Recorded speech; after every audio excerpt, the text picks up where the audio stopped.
श्री मात्रे नमः। आचार्य श्री के श्री चरणों में प्रणाम। आचार्य श्री, एक साधक और एक धार्मिक व्यक्ति के मन में अनेकों अनेक उत्कंठाएं होती हैं, प्रश्न आते रहते हैं। तो उसी प्रकार मेरे भी अंतर्मन में कई प्रश्न जागृत होते हैं। तो उनमें से एक प्रश्न जो अक्सर मेरे को जिसी का उत्तर खोजने की मैं कोशिश करता हूँ, परंतु सनातन की एक बहुत सुंदर बात है कि सनातन में जितना भी है, प्रश्न पूछने की पूरी आजादी। उसी अधिकार से मैं आपसे यह प्रश्न करता हूं कि आध्यात्मिक क्या है, आध्यात्मिक कौन है? श्रीमात्रे नमः। सभी प्रेमी बंधुओं को, श्रद्धालुओं को और धार्मिक प्रियजनों को सादर श्री स्मरण। भगवती जगदम्बा की कृपा आप सब पर बनी रहे। आध्यात्मिक आध्यात्मिक शब्द का एक बड़ा प्यारा अर्थ है, आध्यात्म स्वभावो उच्चयते। आध्यात्म क्या होता है? कोई भी व्यक्ति है अपने सामान्य स्वभाव में दिन प्रतिदिन की क्रियाएं करता रहता है।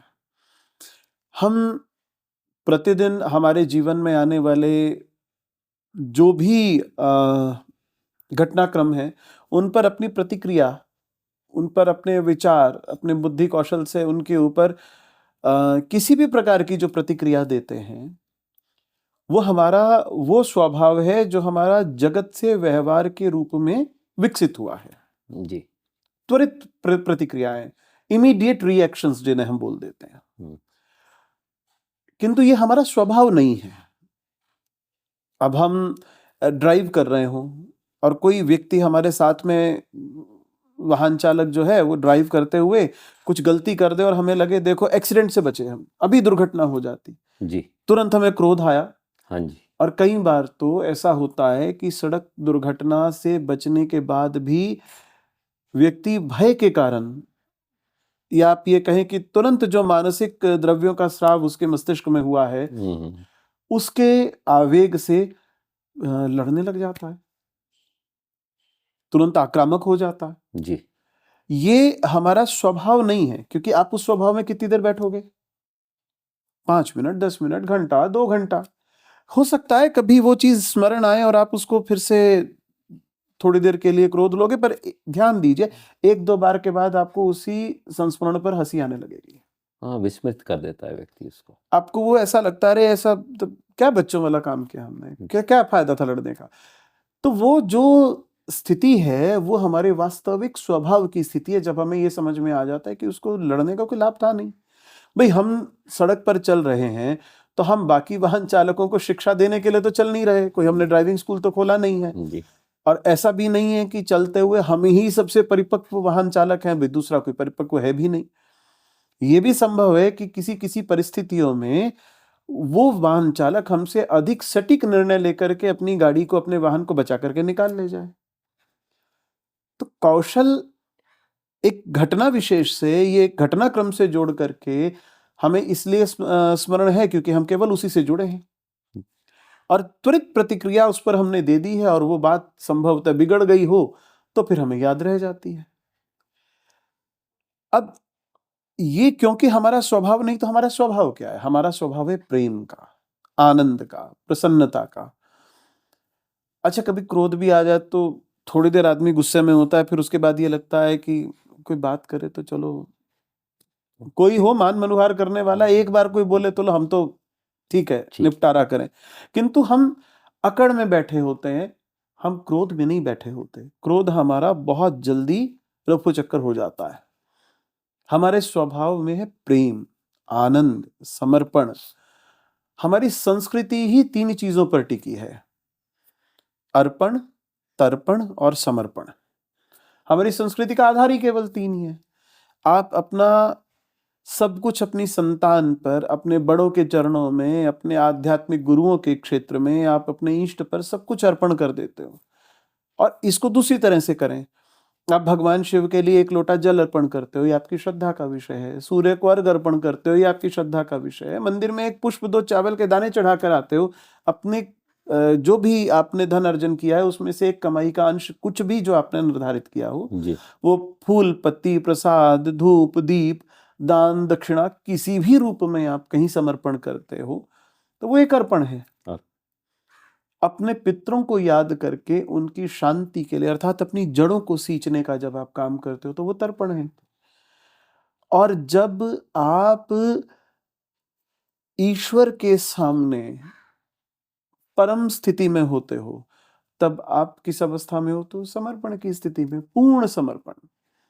तो यदि हम पूर्ण समर्पण की स्थिति में तर्पण, अर्पण और समर्पण को अपने जीवन में उतार लें, जी। तो ये हमारे स्वभाव की उच्चयता है, क्योंकि यही संस्कृति है, यही मानव का स्वभाव है। आप अपना सर्वस्व मानवता के लिए अर्पण करके देखो, आपको बड़ा आनंद आएगा। अपने संतान के साथ आप किसी अन्य संतान को, किसी अन्य की संतान को अन्न, अक्षर, औषधि, ये 3 मुख्य दान दिए कहे गए, इनके निर्देश दिए गए शास्त्र में। तो अन्न, अक्षर, औषधि का दान आप किसी की संतान को करके देखो, अनायास ही आपको कितना आनंद प्राप्त होता है। तो ये एक विषय है संजीव भैया कि अगर हम बात करें तो हमारी संस्कृति में हमारे स्वभाव की उच्चता को आध्यात्म शब्द से परिलक्षित किया गया है या परिभाषित किया गया है। तो आध्यात्म स्वभाव उच्चयते, ऐसा सीधा सा इसका भाव है। तो आपके उत्तर से ये मैं मतलब निकाला हूं कि अर्पण, तर्पण और समर्पण, इन तीनों का अगर योग होगा वो आत्मा की उच्चता हो जाएगी, वो उसको ही अध्यात्म बोला गया है। प्रसन्नता में मिलती कब है? कुछ देके देखे। देखो, आप सद्गृहस्थ हैं जी। आप किसी ना किसी व्यापार में लगे हैं, चाहे आप किसी की सेवा भाव करके सेवा का मंथली या मासिक रूप से कोई पारितोषिक ले रहे हैं, जिसे आप सैलरी कह देते हैं, तनख्वाह कह देते हैं, वेतन कह देते हैं, अथवा तो आप कुछ सेवाएं प्रदान करके, जैसे सीए या डॉक्टर्स कुछ धन लेते हैं, आचार्य कुछ सेवाएं देते हैं, संसार को कुछ धन प्राप्त कर लेते हैं, दक्षिणा के रूप में प्राप्त करते हैं, अथवा तो आप व्यापार से प्रतिदिन की कुछ कलेक्शन करते हैं। किसी भी रूप में आपके पास धन आ रहा है।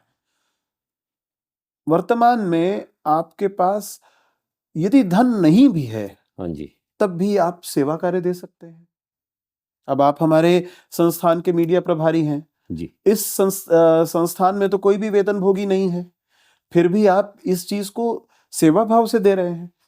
जब हम किसी चीज को लेते हैं, हाँ जी, तो उतने प्रसन्न नहीं होते, वो क्षणिक प्रसन्नता है। आपको कोई चीज पसंद है, आपने वो चीज प्राप्त कर ली, आपको स्वर्ण पसंद है, मान लीजिए आपको सोने की अंगूठी या चेन या कोई चीज पसंद है, आपने उसे प्राप्त किया, उसकी प्रसन्नता कब तक की? जब तक कि वो आपके अधिकार में नहीं आई। आप स्वर्ण को खरीदते समय, जब स्वर्ण के परचेजिंग के लिए जब आप बाजार में जाते हैं, तो 100 दुकानें ढूंढने की प्रयास करते हैं। इसकी मेकिंग ऐसी है, इसमें प्योरिटी ऐसी है, इसका स्वरूप ऐसा है, इसका फूल पत्ती ऐसा है, इसकी चेन ऐसी है, इसका रेशम ऐसा है। विचार करो, जब वो स्वर्ण आप खरीद करके अपने घर में ला करके एक आध बार प्रयोग कर लेते तो फिर आपको उसका वो चाव नहीं रहता। ऐसा नहीं है कि आपको उसका आकर्षण नहीं रहता, आकर्षण रहता है, किंतु उतना आप ये कहें कि उद्विग्नता नहीं होती या उतना आपको आनंद प्राप्त नहीं होता कि बार बार उसे देख करके। आप लाते हो, उसे प्रयोग करते हो और प्रयोग के बाद उसे सुरक्षित स्थान पर उठा करके रख देते हो कि उसकी सुरक्षा रहे। तो आपकी बात से निकालूं, मेरा मतलब तो यही निकलता, अधिग्रहण में जो आनंद नहीं है वो देने में आनंद है। हाँ, क्योंकि पाने के बाद तो आनंद पाने तक का प्राप्ति का आनंद कब तक का? जब तक प्राप्ति हुई। प्राप्ति हो गई, हमें प्राप्ति हुई और आनंद समाप्त हो गया जी। अच्छा, आपको किसी ने एक सोने की अंगूठी गिफ्ट की जी, आप 1-2 बार किसी को बताओगे, उसके बाद आप उसे देखोगे और उठा के भीतर रख दोगे। आप कोई बड़ा भवन, प्लॉट या कोई बड़ी चीज खरीदोगे, आप शुरू में कुछ 1-2 बार, साल 2 साल, महीना उसकी चर्चा करोगे और उसके बाद फिर उसे शांत होकर, अब नया घर में आपने प्रवेश किया, कोई नया भवन बनाया आपने जी। नए भवन में गृह प्रवेश किया, आपकी बड़ी प्रसन्नता है, आप बड़े आह्लाद में हैं। आप सब रिश्तेदारों को, सगे संबंधियों को, मित्रों को, बंधु बांधवों को फोन कर करके भी बताते हैं। बिल्कुल। प्रवेश के समय सबको उत्सव की दृष्टि से निमंत्रण भी देते हैं कि भैया आप हमारे यहाँ आमंत्रित हैं, आप आइए और हमारा साथ दीजिए, इसमें आप सहभागी बनिए हमारी प्रसन्नता में। उसके बाद जब आप उसमें प्रवेश कर जाते हैं तो फिर आप उसी क्रम में धीरे धीरे उसके साथ इतने सहज हो जाते हैं कि वो आनंद और वो प्रसन्नता आपके लिए सामान्य हो जाता है। वो एक नॉर्मल रूटीन में आ जाते हैं, सामान्य दिनचर्या में वो आपकी शामिल हो गया। वो जैसे ही आपकी सामान्य दिनचर्या में प्रवेश किया, आपकी प्रसन्नता का स्तर धीरे धीरे धीरे धीरे कम होने लगेगा। आप सहज हो जाएंगे और आप फिर कोई यदि बात भी करेगा तो हाँ, हो गया, समय हो गया, समय हो। तो तो इस ये जो विषय है प्रसन्नता पाने की, ये कब तक की, जब तक के प्राप्ति आपके अधिकार क्षेत्र में प्राप्तव्य जिसको आपने प्राप्त करना है वो वस्तु आपके अधिकार में नहीं आ जाती। पर देने की खुशी अनंत गुना है। आप एक बार किसी एक अच्छे काम को कर लीजिए और करके आप भूलने का प्रयास करेंगे, तब भी आपको जब भी स्मरण आएगा आप उसको देख करके प्रसन्न होंगे। ये तो उचित कहा आपने। और केवल आप नहीं, जिस व्यक्ति की सहायता आपने की वो भी प्रसन्न होगा जी। और उसकी प्रसन्नता चली भी जाएगी, कुछ समय बाद क्षीण भी हो जाएगी, तब भी जब वो आपसे मिलेगा, आपके विषय में चर्चा होगी, तो उसके मन में भाव प्रसन्नता का ही आएगा। तो ये चिरस्थायी प्रसन्नता है जो दे करके आती है। वो आप चाहे सेवा दीजिए, धन दीजिए, आप किसी को अन्न दीजिए, किसी की चिकित्सा कर दीजिए, किसी को मार्गदर्शन दे दीजिए, जो आप दे सकते हैं। अगर देखा जाए तो जो असली जिसे कहते हैं प्रसन्नता या आनंद है वो देने में, प्राप्ति में नहीं। प्राप्ति का आनंद क्षणिक है वो। प्राप्ति का आनंद तब चिरस्थायी होता है जब प्राप्त की हुई वस्तु नित नूतन हो। उसकी नवीनता चली गई ना। आपने अभी हमने एक टॉवल खरीदा, ये टॉवल जब आरंभ में आया तो बड़ा चमकदार होगा, फिर 2-4 हम बार इसे धो लेंगे तो धीरे धीरे इसका रंग रूप क्षीण होने लगेगा। अब ये नित नवीन रहे, ऐसी प्रसन्नता हो, क्योंकि आपको आपकी प्रसन्नता जुड़ी है नवीनता से, नूतनता से। अब ईश्वर और गुरु का प्रेम जैसे माँ का प्रेम है, माँ का प्रेम पाते आप 50 वर्ष के हो जाओ, 70 वर्ष के हो जाओ, आपको माँ का प्रेम पाने से उतना ही आनंदातिरेक होगा जितना पहले दिन हुआ होगा। क्यों? क्योंकि वो नित नूतन है। पिता का संरक्षण आपको हमेशा आनंद और सहजता का भाव देता है, सुरक्षा की अनुभूति देता है। क्यों? क्योंकि पिता का जो संरक्षण है, पिता का जो आत्मीय भाव है वो नित नूतन है। वो छोटी छोटी बातों पर वैसा का वैसा ही है जैसा पहले दिन था।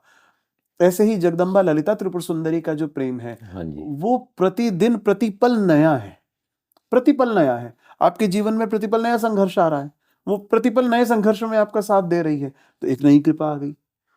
आज आप एक कार्य कर रहे हैं, उसमें भगवती की कृपा मिली, आपने व्यापार आरंभ किया, कृपा है माँ की। अब व्यापार को चला पा रहे हैं, ये कृपा है माँ की। अच्छा, एक चीज सोचिए, हमारे इस शरीर के संयंत्र का कोई ये भी भरोसा नहीं कि हम रात सोएं और सुबह उठ जाएं। हम प्रतिदिन नव प्रभात देख रहे हैं, ये क्या अनुकंपा नहीं है माँ की? भगवती की अनुकंपा ही है, शक्ति ही है वो जो हमें चला रही है। हाँ, तो ये जो जगदम्बा है और गुरु है, गुरु सत्ता की कृपा नहीं है, माता पिता की कृपा रोज नहीं है, रोज उनका प्रेम नवीन है, गुरु का प्रेम रोज नवीन है, भगवती की अनुकंपा रोज नवीन है। आप अपने पूजनों में ओज तेज लेकर आए तो आपको वो नवीनता आपके पूजनों में दिखाई देगी, आपकी श्रद्धा और आपकी आध्यात्मिकता में दिखाई देगी, धार्मिकता में दिखाई देगी। तो ये नवीनता जब तक रहेगी ना, आपका आनंद स्थायी रहेगा। तो मैं आपसे ये प्रश्न पूछना चाहूंगा, आपने अभी भगवती ललिता महात्रिपुर सुंदरी के बारे में वर्णन किया, इसकी एक जनसाधारण जो गृहस्थी है, दिन प्रतिदिन अपने अलग अलग कार्यों में व्यस्त है, अगर उसके अंदर ये उत्कंठा हो तो इस भगवती का आराधन कैसे किया जा सकता है? प्रश्न बहुत उत्तम है आपका। और भगवती ललिता महात्रिपुर सुंदरी, हमें पहले ये समझना पड़ेगा कि शक्ति क्या है जी। और वैसे तो बहुत बड़ा विस्तार इनका किया जा सकता है, किंतु भगवती ललिता महात्रिपुर सुंदरी के विषय में यदि एक पंक्ति में अगर कुछ समझना हो तो ऐसा समझा जाएगा कि ब्रह्म विष्णुवादिर जननी, ब्रह्मा विष्णु आदि की भी जननी है जी। करांगुली नखोत्पन्न नारायण दशाकृति है। एक उंगली से, नाखून से करांगुली नखोत्पन्न नारायण दशाकृति ही, दशावतार धारण करने वाले नारायण की उत्पत्ति करने वाली है जगदम्बा। ये ललिता त्रिपुर सुंदरी है। आपके अनुसार ललिता त्रिपुर सुंदरी सर्व ऐश्वर्य प्रदायिनी है, तो उसका ऐश्वर्य का कृपा पात्र कैसे किए बना जा सकता ललिता महात्रिपुर सुंदरी सभी ऐश्वर्यों को देने वाली है, इसमें तो कोई संशय है? है नहीं। संशय है नहीं। जो अनेकों कोटि ब्रह्मांड की जननी है वो सब कुछ दे सकती है। ललिता भगवती के लिए असंभव कुछ भी नहीं है। Nothing is impossible and everything is possible for Lalita Mahatripur सुंदरी। ललिता भगवती का जो मूल पूजन होता है वो श्रीयंत्र में होता है। जी।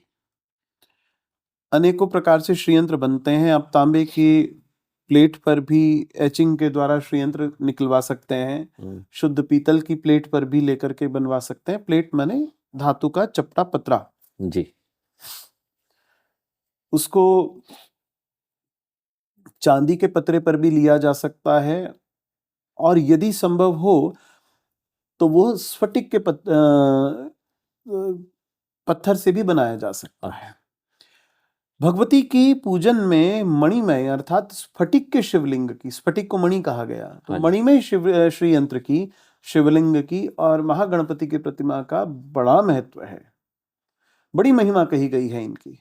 तो यदि आप परंपरागत रूप से दीक्षित कोई श्री विद्या के आचार्य हों, साधक हों, उनसे या तो परंपरागत रूप से दीक्षित उन आचार्यों को अपना गुरु धारण करें अथवा आचार्य धारण करें। जी। कोई संबंध तो स्थापित करना होगा। जी। उनका मार्गदर्शन लें। संभव हो और व्यवस्था हो, सामर्थ्य हो तो उन आचार्यों के द्वारा ही श्रीयंत्र का निर्माण करवाया जाए। उनकी संरक्षण में, उनके मार्गदर्शन में या उनके द्वारा, उनके सहायता से श्रीयंत्र का निर्माण करवाया जाए।